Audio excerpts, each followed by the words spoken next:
जो दिखाई पड़ता है वो सत्य नहीं है। अब लेकिन एक बात ये और आती है कि ऐसा सारी इंद्रियों के साथ होता है।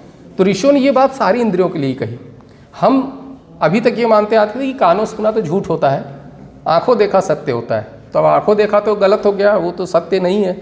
अब दूसरी बात आती है कानों सुनी भी आप झूठ बोलते हैं, लेकिन उस अर्थों में, जिस अर्थों में ऋषियों ने बोला या जिस अर्थ में विज्ञान कहता है वो मैं आपको बताता हूँ। कानों सुना झूठ क्यों? क्योंकि कानों के भी हमारे सुनने की क्षमता सीमित है। हम सुन पाते हैं 20 हर्ट्ज से 20,000 हर्ट्ज तक की ध्वनियाँ, उसके आगे पीछे हम नहीं सुन पाते। इसका मतलब क्या हुआ? इसका मतलब ये हुआ कि जैसे जब अभी मैं बोल रहा हूँ, आप लोग सुन रहे हैं, तो केवल 20 से 20,000 हर्ट्ज तक की ध्वनियाँ उत्पन्न नहीं हो रही होंगी, और ज़्यादा ध्वनियाँ उत्पन्न हो रही होंगी जो आप नहीं सुन पा रहे हैं। अब हम नहीं सुन पा रहे हैं तो इसलिए हमको उसकी वैल्यू समझ में नहीं आती। लेकिन एक उदाहरण से मैं आपको बताता हूँ। आप सब लोगों ने MP3 CD का उपयोग किया? MP3 साधारण CD का भी उपयोग किया होगा।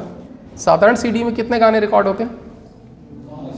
8, 10, 12 ऐसे गाने रिकॉर्ड होते हैं। और उसी को जब MP3 फॉर्मेट में रिकॉर्ड किया जाता है तो कितने रिकॉर्ड होते हैं?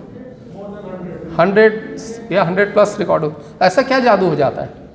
वही गाना, वही CD है, उसमें 10 गाने रिकॉर्ड हो रहे हैं, उसमें 100 से ज़्यादा गाने रिकॉर्ड हो रहे हैं। कैपेसिटी वही, CD वही है, सामान्य CD है, उसमें कोई अंतर नहीं है। तो उस कंप्रेशन के लिए जो टेक्नोलॉजी यूज़ की जाती है, वैज्ञानिकों ने ये देखा कि जब सामान्य रूप से कोई संगीत बज रहा है, कोई गाना रिकॉर्ड हो रहा है, तो बहुत सारी ध्वनियाँ उत्पन्न हो रही हैं, जिसमें 20,000 हर्ट्ज से ऊपर की भी और 20 से नीचे की भी ध्वनियाँ होंगी, जो हम नहीं सुन पा रहे हैं। हम भले नहीं सुन पा रहे हैं, लेकिन जब हम उसको CD में रिकॉर्ड करेंगे तो वो CD में रिकॉर्ड होगी और CD में जगह भी घेरेगी। तो वैज्ञानिकों ने कहा कि जब ये नहीं सुन पा रहे हैं तो उसको रखने की क्या ज़रूरत है? उन्होंने कहा कि बड़ा आसान तरीका है, हम केवल 20 से 20,000 हर्ट्ज तक की ध्वनियों को ही CD में रिकॉर्ड करेंगे, बाकी को नहीं करेंगे, और बस चमत्कार हो गया। सिर्फ उतने में ही 10 गुने से ज़्यादा का फर्क पड़ गया। तो इसका क्या मतलब हुआ? इसका मतलब ये हुआ कि सामान्य अवस्था में हम 10 गुना कम सुन पा रहे हैं जो बोला जा रहा है।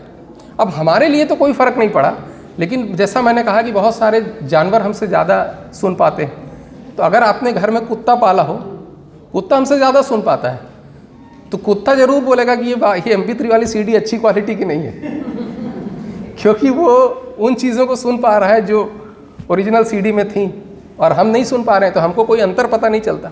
तो कहने का मतलब ये है कि जो सुनने की भी सीमाएं हैं वो भी प्रभाव डालती हैं। इसलिए हमारे यहाँ ऋषियों ने कहा कि जो भी हम इंद्रियों से ग्रहण कर रहे हैं वो सत्य नहीं हो सकता, वो इंद्रियों की सीमाओं के भीतर की बात है, वो 5 इंद्रियों के विषय में ये बात है।